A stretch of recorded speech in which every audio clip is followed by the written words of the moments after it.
Ja, we staan nu in Grashoek en het is een beetje lastig in het buitengebied met de verbinding. Dus de verrassing is al een heel klein beetje weg. Maar ik sta vandaag bij Piet Spee. Ja. Goedemorgen meneer Spee. Goedemorgen. Ik zal even de microfoon bij u houden. Kijk eens aan. Even goed dicht bij u. Ja. Ja, en wij komen namens de omroep een ontbijtje voor u brengen. Kijk eens aan, dat is fantastisch zeg. Het zou dus een verrassingsontbijtje zijn. Ik heb nog geen ontbijt gehad, want ik ben eerst weer ze lopen vanmorgen nog, dacht ik. Ja. Oké, Ja. Want u bent nog heel actief hè? Ja, dat ben ik nog steeds, ja. Gelukkig nog wel, zeg. Ja, want u doet ook nog iets bij de voetbalvereniging. Doe ook nog iets, ja. Wat doet u daar? Ja, maak de verslagen van de wedstrijden, hè. En het scorebord bijhouden? Scorebord bijhouden, ja. Ja, oké. Dat zijn allemaal nog wat kleine dingen, zeg. Ja, maar ja, u bent vandaag 90 geworden, dus van harte proficiat. Ja, dank u wel. En ik mag u dit overhandigen, het ontbijt, namens de groentehoof. Die doet elke dag mee. En vandaag bakkerij Peters uit Kessel. Kijk eens aan, zeg. Mag ik het u overhandigen? Ja, dat mag. Kijk Zeer eens. bedankt, zeg. Alsjeblieft, en geniet ervan. En dat zal ik zeker doen, zeg, ja. En dan hebben we nog een verrassing voor u. Ik ga eventjes naar die kant. Ja. En misschien ziet u ze al staan. Kijk eens, die accordeonisten. De Helderse boeben. Ja. Keren.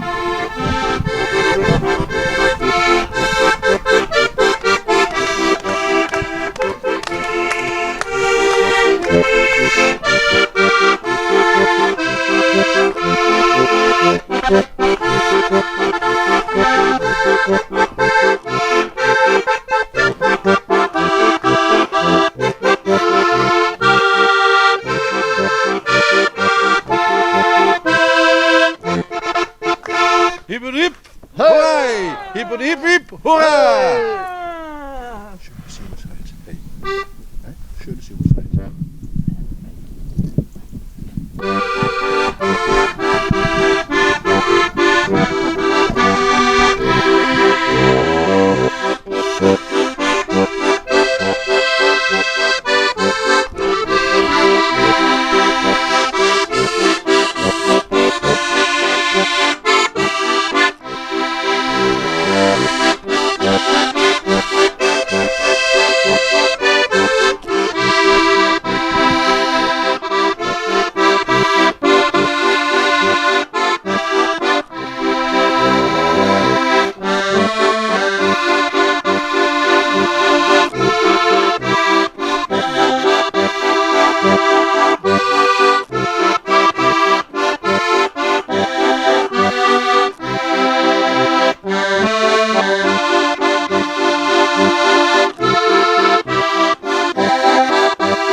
We wensen meneer Piet Spee nog heel veel plezier vandaag. En nog heel veel jaren erbij. Het is u gegund. Denk ik uit. We wensen meneer Piet Spee nog heel veel plezier vandaag. En nog heel veel jaren erbij. Het is u gegund. Het is u gegund. En nog heel veel jaren erbij. Het is u gegund. Het is u gegund.